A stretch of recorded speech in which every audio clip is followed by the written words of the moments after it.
नमस्कार, स्वागत है आपका पब्लिक टीवी न्यूज़ 24 चैनल में। जनपद गोरखपुर के विकास खंड गोला बनवारपाड़ ग्राम सभा में आज उपस्थित हूँ।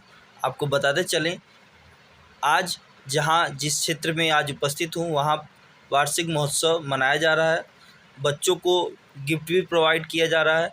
साथ ही साथ इसके लोकार्पण करने के लिए माननीय पूर्व विधायक विनय शंकर तिवारी जी आज मौजूद हैं। आइए उनसे वार्तालाप करेंगे। तो नाम के मोहताज नहीं है, आपको तो सारा जहान जान रहा है।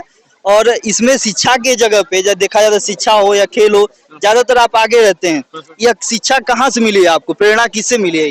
नहीं, ये प्रेरणा आपके अपने समाज से मिली है। जैसे जो क्या है, जब भारत वर्ष या आर्यव्रत जिसको आप कहते हो जी, देखो ये ऋषियों का देश है। ऋषिकुल कहा गया है इसको जी, और गुरुकुल कहा गया है। जी, आप जब भी बात करते हो गुरुकुल की बात करते हो, ऋषिकुल की बात करते हो, तो हमारे पूरे समाज में शिक्षा को सबसे पहले स्थान दिया गया है। और जब तक शिक्षा और शिक्षा हर तरह की शिक्षा में केवल डिग्री तक शिक्षा नहीं होती है। जी, बिल्कुल। जो शिक्षा होता है जिसमें व्यक्ति का सर्वांगीण विकास हो, बच्चे का सर्वांगीण विकास हो।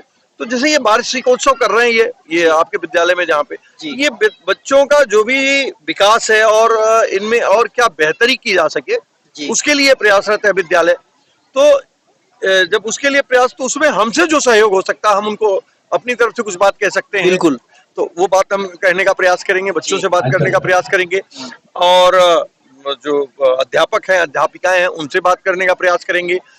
शिक्षा का मतलब रटी रटाई कोई चीजें नहीं होनी चाहिए, विषय नहीं होना चाहिए, ज्ञान और सूचना, नॉलेज और इंफॉर्मेशन दोनों दो चीजें हैं।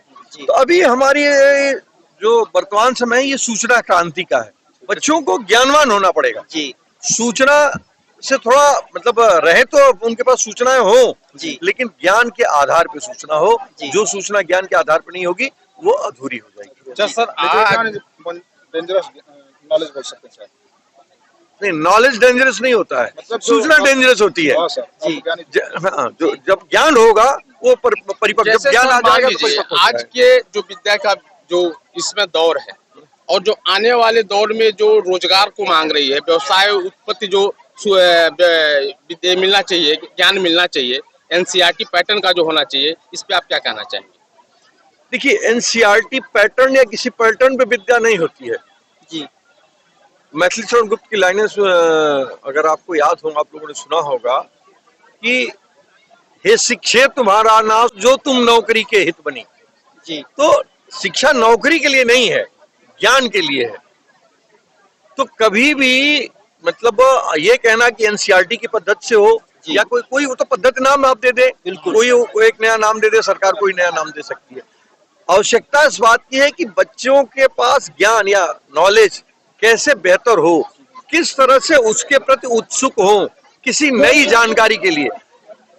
वर्तमान में अगर आप लोग सब लोग सूचना से ही हो, बिल्कुल, वर्तमान में जो 100 विश्वविद्यालय हैं भारतवर्ष में का एक भी विश्वविद्यालय 100 विश्वविद्यालय में नहीं आता, एक भी विश्वविद्यालय नहीं।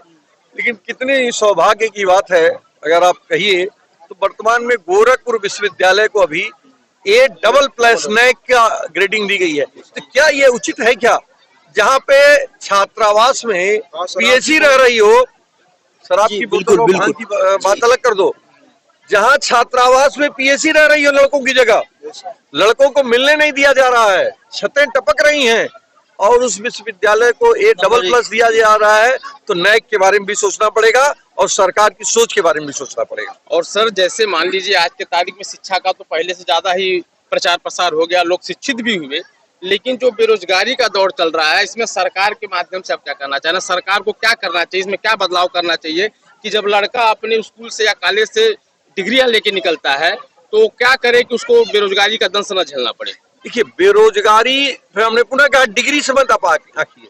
जब डिग्री से आंकेंगे तो जब आप ज्ञान से आंकेंगे, अगर मान लीजिए अगर आप किसी भी विषय का आपको ज्ञान होगा, जैसे आप बहुत अच्छे खिलाड़ी हो सकते हैं, खेल भी एक अच्छा कैरियर है, संगीत एक अच्छा कैरियर है, खेती जिससे हम सब लोग जुड़े हैं, खेती एक बहुत अच्छा कैरियर है, खेती से लोग पढ़ते हैं। डिग्री में अगर वो चरमोत्कर्ष, जैसे विदेशों में क्या है, जो कॉलेज तक शिक्षा है वो सरकार मुफ्त देती है। कॉलेज के बाद जो शिक्षा है, अगर बड़े यूरोपियन देशों में आप चले जाओगे तो वो वही शिक्षा लेता है जिसको उस विषय का विशेषज्ञ बनना होता है। माना नहीं जाता, बनना होता है। अगर मान लो आप जैसे कैमरा लेके घूम रहे हो, आपको अगर पत्रकार होना है, तो आपको न्यूज रिपोर्टर होना है, या आपको खबर पढ़नी है, एंकर होना है, तो आपको पत्रकारिता की तरफ आप जाओगे, अन्यथा आप अपने किसी रोजगार की तरफ चले जाओगे, जो भी रोजगार आप करोगे। लेकिन हमारे वहाँ ऐसा क्या है कि हम पहले इंटर करते हैं, इंटर के बाद हम कहते हैं बीए कर लेंगे या बीएससी कर लेंगे, फिर एमए करेंगे, एमएससी कर लेंगे, या फिर अब तो बीसीए है, बीबीए है और ढेर सारे कोर्स, बहुत सी डिग्री, बीएड हो गए हैं, डीपीएड हो गए हैं, डीएलएड हो गया, इतनी डिग्री है कि हम बोल भी नहीं पाएंगे। सही है। तो उससे दूर रखना पड़ेगा और शिक्षा को एक सीमा के बाद विशेषज्ञता हासिल कैसे हो, इसके ऊपर हमें विचार करना। प्राइमरी स्कूल को देखा जाए सर, तो वहाँ भी अगर शिक्षक जो है, टीचर जो है, लगभग ना के बराबर है, लोग नहीं आ रहे हैं, या फिर देखो स्कूल जो सरकारी स्कूल है पूरी तरह से देख रहे हैं बंद भी हो गए। नहीं, बंद हो गए हैं वो दूसरा कारण है, लेकिन हर विद्यालय, कोई ऐसा विद्यालय नहीं है जहाँ शिक्षक न हो, कोई ऐसा गाँव लेकिन नहीं सर अगर शिक्षक इतने अच्छे वेतन पाते हैं, उसके बावजूद उस पूरे ग्राम सभा के बच्चे, 25 बच्चे 30 बच्चे हो रहे थे, कहाँ से ये कारण है कि भाई या तो सरकारी स्कूलों में शिक्षा वितरण नहीं किया जा रहा है, या तो जो बच्चे हैं ग्रहण नहीं कर पा रहे हैं, या उनके गार्जियन का दोष है? ग्रहण नहीं, देखिए ग्रहण कैसे, बच्चों के ऊपर दोष देना थोड़ा सा उचित नहीं होगा, क्योंकि वो तो हम जो सिखाएंगे वो सीखेंगे। बिल्कुल सर। तो वो तो बच्चों का दोष नहीं है, सरकार की शिक्षा पद्धति का दोष है। सरकार उसके प्रति, देखिए अभी शिक्षा का बजट कम हो गया है जी, अगर आपने देखा होगा। बिल्कुल बिल्कुल सर। शिक्षा का बजट, दुनिया में शिक्षा का बजट बढ़ता है, हमारे वहाँ शिक्षा का बजट कम घट रहा है।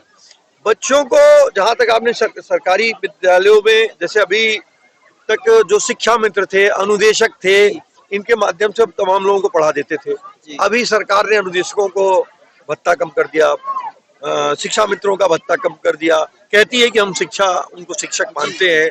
तो कम से कम सरकार को जितने शिक्षक भर्ती करने हैं उसको भर्ती करना चाहिए, उनको उसके माध्यम से रोजगार देना चाहिए।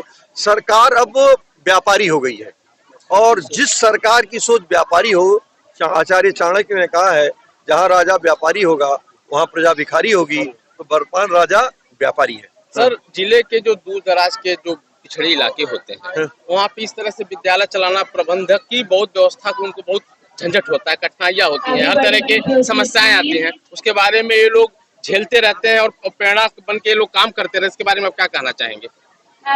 किसी भी कार्य के लिए भाई तो सरकार, देखिए हम क्या कहनेंगे, ऐसे नहीं, आप कोई काम करना चाहिए तो निर्णय आपका है ना, ये हमारा या किसी का निर्णय नहीं है। जो भी जो काम कर रहा है, मान लीजिए हम राजनीति कर रहे हैं, ये निर्णय मेरा है, तो इसमें जो भी समस्या आएगी तो हम ही को झेलना पड़ेगा। तो हर कोई भी काम ऐसा नहीं होता है जो समस्या रहित हो, कोई भी काम ऐसा नहीं होता है जो समस्या रहित, हर काम में कुछ न कुछ समस्याएं होती। बहुत धन्यवाद। इसी के साथ यहाँ के जो बच्चे हैं, बच्चों से भी बात करेंगे, वार्तालाप करेंगे, और ये फिर गार्जियन है। आप क्या गार्जियन है यहाँ पे? नहीं, हम विधायक जी के साथ आए। आइए हम बच्चे से बात करेंगे। क्या नाम है? किस क्लास में हो? Class 3rd। इंट्रोडक्शन बताओ अपना, स्टैंड अप, खड़े हो जाओ। जितने बच्चे हैं बैठ जाएं, तो विधायक जी का अपने बारे में बताइए बच्चा। प्रोग्राम है, और निवेदन है ड्राइवर लोग कृपया करके अल्लाह से बैठाएं। Yes, yes. My father's name is Vinod. My father name is Santosh Pandey.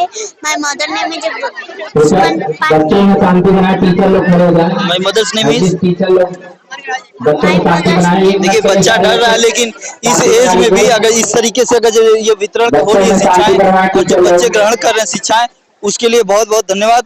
Cameraman के साथ मैं प्रदीप यादव।